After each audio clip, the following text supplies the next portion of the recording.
Why relationships are so complicated nowadays? I mean, people are ready to, stay in good relationship, but they are not ready for marriage. Relationship में किसी को problem नहीं होती, but जहाँ पर commitment की बात आ जाती है वहाँ पे प्रॉब्लम हो जाती है, यानी मैरिज की बात आ जाती है वहाँ पे प्रॉब्लम हो जाती है.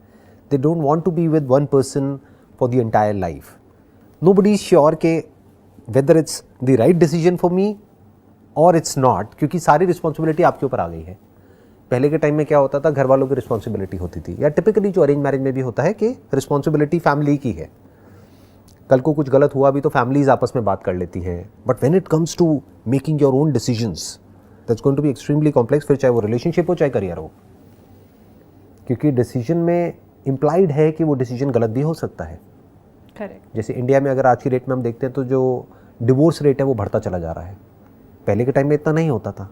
बेसिकली पेशेंस मिसिंग है.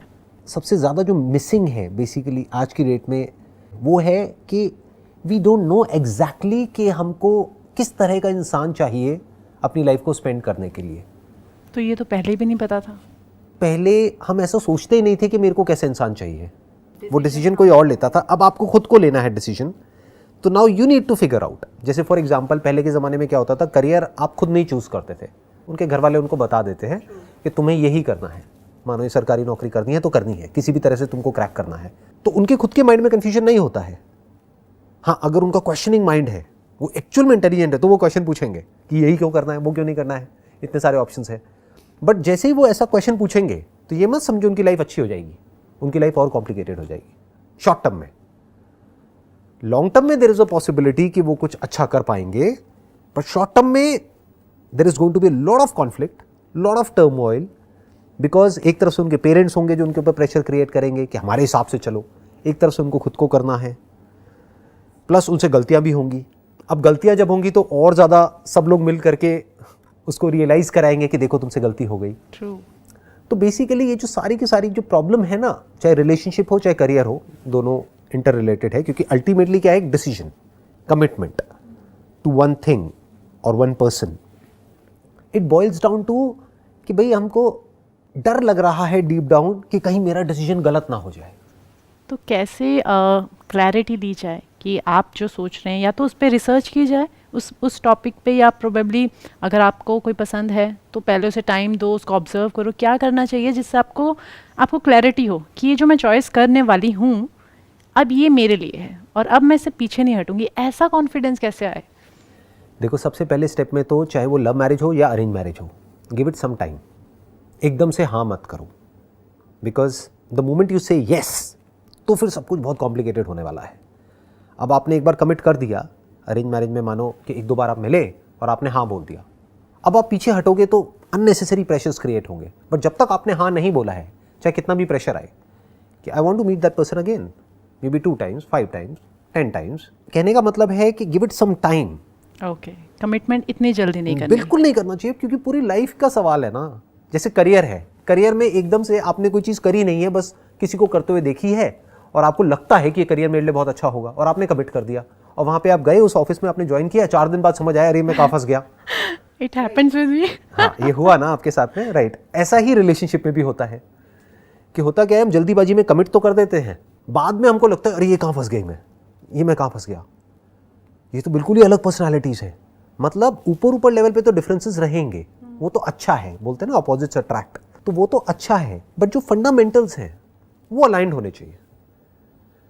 मतलब जो बेसिक वैल्यूज हैं आपकी और सामने वाले पर्सन की, that has to be aligned. Okay. कि आपने अपने लिए डिफाइन किया कि मेरे लिए ये टॉप 5 प्रायोरिटीज हैं इस रिलेशनशिप की, बाकियों पे मेरे को कोई फर्क नहीं पड़ता है, बट ये 5 चीज़ों पे कोई कॉम्प्रोमाइज़ नहीं होना चाहिए. ट्रू.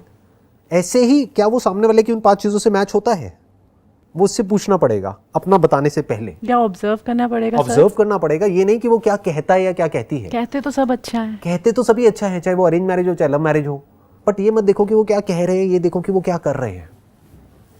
उनको उन 5 पैरामीटर्स पे एक एक करके टेस्ट करो. फॉर एग्जाम्पल, लुक्स उस टॉप 5 में है या नहीं है. You need to ask yourself. अब मैं किसी को भी जज नहीं कर रहा हूँ. ट्रू. हो सकता है आपके लिए हो सकता है किसी और के लिए ना हो. अब वो आपको देखना है, या करियर स्टेबिलिटी ज़्यादा इंपॉर्टेंट है, या उसका बिहेवियर ज़्यादा इंपॉर्टेंट है, या वो रिस्पेक्ट कैसे करता है कैसे नहीं करता है वो ज़्यादा इंपॉर्टेंट है. अब ये मत देखो वो आपकी रिस्पेक्ट करता है नहीं करता है, ये देखो कि एक गरीब आदमी की कितनी रिस्पेक्ट करता है वो, क्योंकि अगर रिस्पेक्ट कोई इंसान करता है तो या तो वो सबकी करता है या किसी की भी नहीं करता है। ये देखो उसके थॉट्स अपनी कंपनी के बारे में लेकर के क्या है, अपने बॉस के बारे में क्या है, अपने पेरेंट्स के बारे में क्या है। तो ऐसे आपको देखना है, कुछ 5 चीज़ें पहले तो डिफाइन करनी है, और ये माइंड में नहीं करनी है, लिख करके करनी है। इसको टाइम देना है, क्योंकि इससे इंपॉर्टेंट और कुछ नहीं है। ट्रू। आराम से देखा ठंडे दिमाग से कि ये 5 चीज़ें इसके अंदर है या नहीं है, जिसमें कुछ टाइम लगेगा, कुछ हफ्ते कुछ महीने लगेंगे। Got you. और इतना कुछ महीने तो देना बनता है ना, एक पूरी लाइफ का कमिटमेंट है। True. So my next question is, do you think it's okay to go for inter-religion marriage? I mean, although it's accepted now culturally, and we are very free now to choose our partner, but I can see that still parents are not ready for inter-religion marriage for their own children. वो अपनी जगह पर ठीक है, मैं उनको पूरी तरह से गलत नहीं कहूँगा, क्योंकि कंपैटिबिलिटी जिसकी हम बात कर रहे हैं ना, what is a relationship? It's basically a compatibility between 2 people and their families. Okay.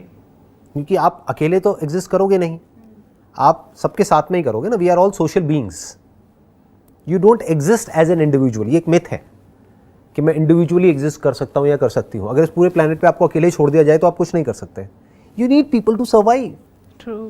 You need people to support you, you need people to help you.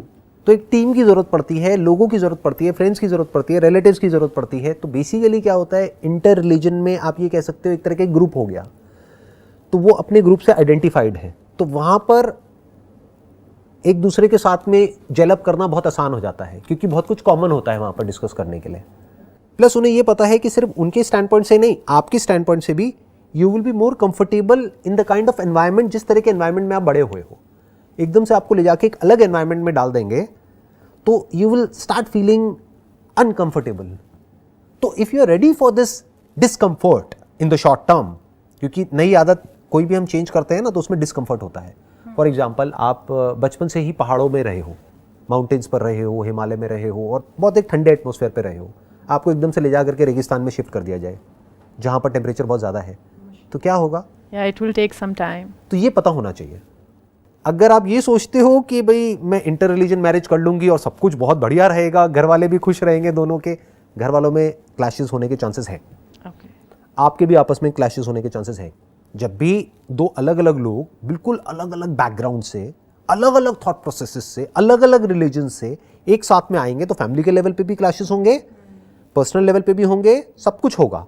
But ये पहले से क्लियर होना चाहिए कि हमारे लिए जो इंपॉर्टेंट है इस रिलेशनशिप में वो ये 5 चीज़ें हैं, वो 5 चीज़ें तुम में भी है, मुझ में भी है। तो वो जो क्लैशेस आएंगे वो कुछ टाइम तक आएंगे, पहले से पता होना चाहिए, ताकि जब क्लैश आए तो आप एकदम से ये ना हो जाओ कि ये क्या हो रहा है। True. तो आपको पता होगा कि कुछ महीनों तक प्रॉब्लम रहेगी, 2, 4, 6 महीने, मैक्सिमम 1 साल।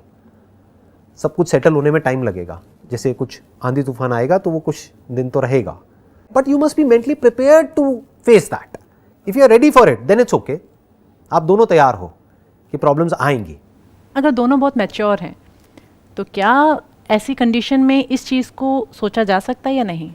सोचा जा सकता है, that's what I am saying, कि मतलब उसमें कोई बुराई नहीं है किसी ऐसे पर्सन के साथ शादी करने में जो कि बिल्कुल ही एक अलग बैकग्राउंड से आ रहा है। आप तो रिलीजन की बात कर रहे हैं, I am talking even about nationality for that matter, कि आप इंडियन हैं और कोई है जो मान लो अफ्रीकन है या यूएस से है या यूके से है या कहीं और से है, तो एक तरह से 2 अलग अलग कल्चर्स हो गए ना। True. तो you can even get married to that person, बशर्ते If you are ready to if accept. you are ready to face the challenges that you are going to face in the short term and even in the long term, आपको ये ready होना पड़ेगा। बिल्कुल ऐसा है जैसे आप gym join करते हैं नया नया, तो आपको पता है कि जो शुरू के कुछ महीने हैं वो बहुत मुश्किल होने वाली है, बहुत पेन होने वाला है, तो you have to go through that pain. तो if you are mentally ready for it तब तो आप जिम में टिकोगे, नहीं तो जिम को छोड़ दोगे 4 दिन में, जैसे 99% लोग छोड़ देते हैं। तो ऐसे ही अगर रिलेशनशिप में आप बहुत ज़्यादा मेंटली प्रिपेयर्ड हो, आप दोनों ही, कि अब जो भी होगा we will overcome it no matter what, इस अनरियलिस्टिक एक्सपेक्टेशन के साथ में अंदर नहीं जाना है कि नहीं नहीं सब कुछ बहुत अच्छा हो जाएगा। हम एक अनरियलिस्टिक एक्सपेक्टेशन के साथ एक रिलेशनशिप में चले जाते हैं कि हमको एक दूसरे से प्यार है, जबकि इस वर्ड को हमने कभी फिगर आउट नहीं किया व्हाट दिस लव इज। जिसको हम लव कहते हैं वो कुछ नहीं है, वो कुछ टाइम का एक अट्रैक्शन होता है इन मेजॉरिटी ऑफ द केसेस, कि एक दूसरे के एट्रीब्यूट्स की तरफ अट्रैक्टेड है। जब रियलिटी सामने आती है तो लव वव सब मिट्टी हो जाता है। So sir, tell us more about, I heard people say few people are in love with God, and people are love in person also, right?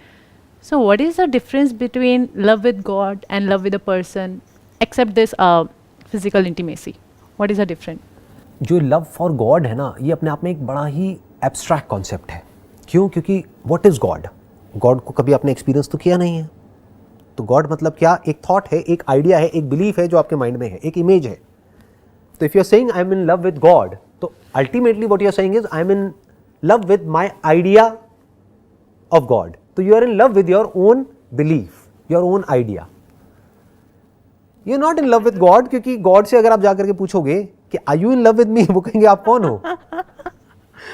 तो you are in love with your own imagination, which is okay, because it gives you kind of a psychological security, जो कुछ लोगों के लिए बहुत जरूरी होती है. कि इस लोनली वर्ल्ड में at times we need something to hold on to. जब सब कुछ छूट रहा होता है, जब बाहर सब कुछ तहस नहस हो रहा होता है, तो we need something to hold on to. जैसे कोई इंसान है, वो भूतों से बहुत डरता है, तो उसको एक ताबीज़ दे दिया जाता है कि ये पहन ले तो कोई भूत तेरा कुछ नहीं बिगाड़ेगा. तो वो ताबीज़ काम करता है. किस लेवल पे करता है? साइकोलॉजिकल लेवल पे करता है. एक्चुअल में कोई भूत से नहीं बचाता है उसको, क्योंकि भूत है ही नहीं, तो भूत से बचाएगा क्या. ऐसे ही ये जो साइकोलॉजिकल बिलीफ सिस्टम होता है, ये हमको बचाता है, एक कंफर्ट देता है. आपको ये होता है आई am in love with God. What does that mean? कि चाहे कुछ भी होगा मेरे साथ, बुरे से बुरा, भगवान मेरे साथ कुछ बुरा नहीं कर सकता है. तो आपको एक पॉजिटिव अप्रोच मिल रही है लाइफ में. या फिर मे बी आपके आगे कोई आइडल है, किसी मंदिर में आप गए, वहाँ पर जा करके आपने हाथ जोड़े, अपना सर झुकाया, and you just let go कि भगवान अब मेरे से नहीं हो रहा, तू संभाल ले. तो that's basically entering into a state of gratitude and compassion and love. What is love? Love is to be one with the whole. In that moment you are one with the whole, you are one with the universe. क्योंकि आपका मैं बीच में से हट गया है जब आपने सरेंडर कर दिया है. आपने भगवान के आगे जाकर के सर झुकाया और आपने अपने आप को सरेंडर कर दिया. जो आपका थॉट है, जो बहुत ही फ्रेगमेंटेड है, जो बहुत ही लिमिटेड है, उससे आपने अपना कंट्रोल छोड़ दिया. तो अब आपकी नेचर की इंटेलिजेंस आपके थ्रू ऑपरेट कर रही है उस मोमेंट में. फ्री कर दिया अपने आप को. वही तो करना होता है. जैसे कोई बीमारी है, उससे हील कैसे होते हैं? जानवरों के अंदर ये इंटेलिजेंस फीडेड है. जानवर क्या करते हैं? जैसे ही कोई बीमारी होती है, वो अपने आप को सरेंडर कर देते हैं. वो खाना पीना छोड़ देते हैं, जा करके लेट जाते हैं. तो एक तरह से आप कह सकते हो कि उन्होंने नेचर की इंटेलिजेंस को अपने आप को सरेंडर कर दिया. हम क्या करते हैं? जब बीमार होते हैं तो माँ बाप क्या करते हैं? जा करके बच्चे को और खिलाते हैं कि ताकत आएगी. अरे ताकत नहीं आती है उससे. वो ताकत डाइजेशन में चली गई, डाइजेस्ट करने में लग गई. उस वक्त ताकत चाहिए थी, लेकिन हमने और गड़बड़ कर दी. तो ये क्या किया हमने? थॉट के लेवल पे हमने गड़बड़ कर दी. नेचर की इंटेलिजेंस जो है वो संभाल लेती है चीज़ों को, हमको पूरे के साथ जोड़ देती है. इस जुड़ने को ही योग कहते हैं, जुड़ने को ही प्यार कहते हैं. वाओ. सो कंपैटिबिलिटी आपने बोला, आप मुझे बताएंगे कंपैटिबिलिटी और केमिस्ट्री ये कैसे ज़रूरत है और कैसे अलग है? दोनों बड़ी अलग अलग चीज़ें हैं. एक है केमिस्ट्री. केमिस्ट्री मतलब क्या? कि केमिकल लोचा जो हमारे ब्रेन में होता है किसी को देख करके. You can call it attraction, you can call it, जैसे किसी को देखा तो एकदम से अंदर डोपामिन रिलीज़ हुआ, सेरोटोनिन रिलीज़ हुआ, या कोई केमिकल ऐसा रिलीज़ हुआ, एक फील गुड, एक ऑक्सीटोसिन एक केमिकल होता है. किसी को टच किया तो एक केमिकल रिलीज़ होता है, तो वी फील गुड. तो that you can call it as chemistry. ये केमिस्ट्री जैसे इंसानों में ऑपरेट करती है, वैसे जानवरों में भी करती है. जैसे दो एक दूसरे की तरफ अट्रैक्ट होते हैं, दो जानवर, बिल्कुल ऐसे ही दो लोग एक दूसरे की तरफ अट्रैक्ट हो जाते हैं. उसका जो रीज़न होता है, जो जड़ होती है, वो केमिस्ट्री होती है. But chemistry can create lot of complications in your life as far as a relationship is concerned. Compatibility is a different ball game altogether. Chemistry is a part of compatibility. यानी एक जो intimacy है, physical intimacy है, that is a part of compatibility. मतलब मानो उसके लिए, compatibility के लिए आपको 10 चीजें चाहिए, दो लोगों के बीच में, उसमें से एक केमिस्ट्री है, यानी बायोलॉजी है. तो केमिस्ट्री को ज़्यादा वेटेज नहीं देना है. कुछ भी नहीं है. मे बी 10% केमिस्ट्री हो गया, बाकी का 90% तो कुछ और है ना. केमिस्ट्री आपके बीच में बहुत अच्छी है, but as far as respect is concerned तो कंपैटिबिलिटी नहीं है. सामने वाला आपकी रिस्पेक्ट नहीं करता है, ट्रस्ट नहीं करता है, या आप उस पर ट्रस्ट नहीं कर सकते हो. तो ऐसी रिलेशनशिप का क्या करोगे? ऐसी केमिस्ट्री का क्या करोगे? ये तो और कॉम्प्लिकेटेड हो जाएगी. अब आप क्या करोगे? किसी और के साथ रिलेशनशिप में जाओगे तो इस केमिस्ट्री को उस केमिस्ट्री के साथ कंपेयर करने लग जाओगे.